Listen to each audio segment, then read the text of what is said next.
Hey YouTubers, I'm John, and you got Charles behind the camera. You saw us in the introduction. Welcome to the Classy Shack, or better known as our Tiny Cabin project.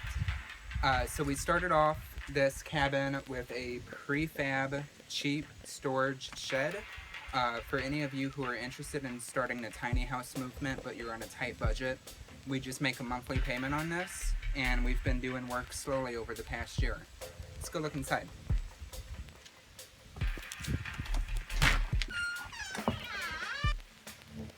So when we first got this cabin, it was actually a prefab shed with the downstairs plot, including the loft.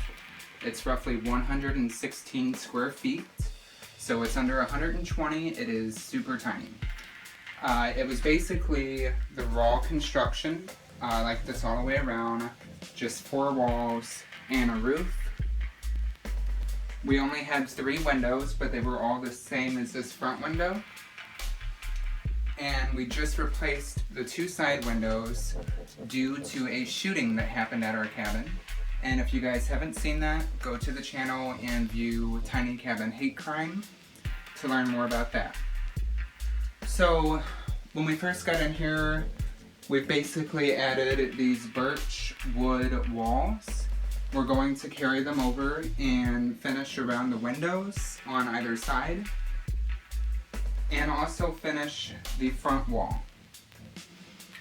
On our next trip out to the cabin, we are going to finish the roofing, and we're going to put white beadboard up on the roof, but it's only going to come to about this beam, and the rest of it we're going to make a foam board and fabric inlays for between the boards, simply to save on headroom, considering I am 6'3".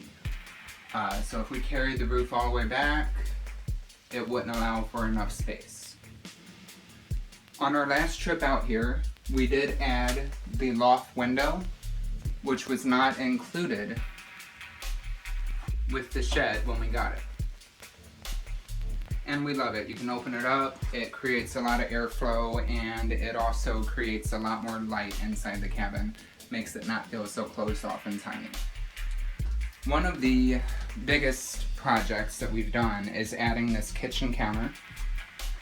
Now, it wasn't always like this. When we first got it, we had tried to do an L-shape counter, and that didn't work out very well. So we've just taken it completely across the back wall. Over here in the corner where we cook, we've got slates laid down, and we've recently decided that we're going to carry this slate all the way across the countertop, as well as the splash garden backdrop. With the countertop, we used refurbished wood pallets. We simply just cut them out and kind of rearranged where the drawers will be. We'll one day have some hanging pockets and maybe some pull-out drawers in there, maybe. We've got our matching makeshift cabinet up here, and we just recently got this whole dinerware set for the cabin, which is blue enamel. Came with the plates, the bowls, and 4 cups, which will eventually hang from underneath and look really cute. You'll also notice that we've got this Dickinson wood burning stove. And yes, this is actually a wood burning stove. You can burn small wood pellets, charcoal, pretty much any solid fuel to burn inside of this. And we haven't got it hooked up yet, but it is eventually going to go over on this wall and be fluted through the roof. and it will easily heat all 116 square feet of this cabin.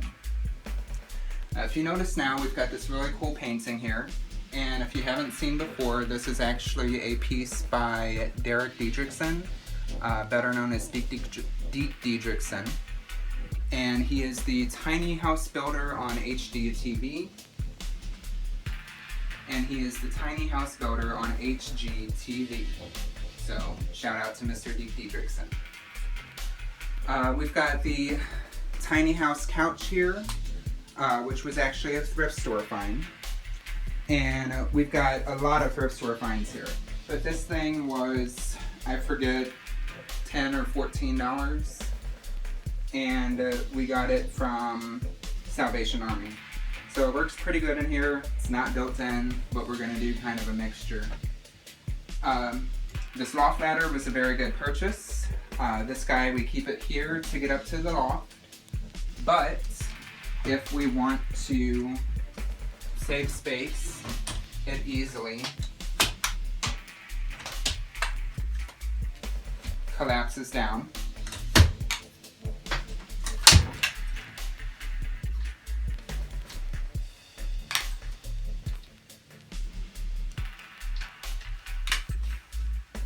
To a very manageable size where we can just store it behind the door or just wherever for the time being. We've also got our TV and DVD combo, and this guy's really cool the way we've got it mounted. You can bring it out and adjust it to any kind of viewing area and push it back into the wall when it's not in use. This actually runs completely off of solar power, which Charles is going to talk to you about a little later in the video. We've also got our IKEA style drop-down table. I put this in myself, but we didn't build it. It came pre-built, but it basically just drops down. And you still have a little countertop next to the window, so you don't have to take everything off of the table. Now, I know I didn't talk about it earlier, but we've had many trial and errors in the cabin. We've tried denatured alcohol stoves and propane stovetops, but we've ended up with this Farberware electrical 2-burner unit. And this will actually run off of solar power, but mostly we run it off the generator. Coffee percolator. And if you don't know how to percolate coffee, I have a video on that too. We also have our tiny crock pot. They suggest this as a 2-serving crock pot, but I'm a fat ass and that's like 2 servings, not 4. This will run completely off of solar panel. It is only 40 watts. We've also cut in our own makeshift sink. We've got gravity fed water just for when we come out here on the weekends. And we've got the matching dinnerware that goes with it. This was the old unit. We still use this sometimes, but it's mostly just for decoration now. And as you probably already saw in the video, we've got a Mr. Buddy propane unit heater. This guy runs great. It runs for about 3 to 4 hours on one propane bottle on the high setting, and it will sufficiently heat this whole space in the winter.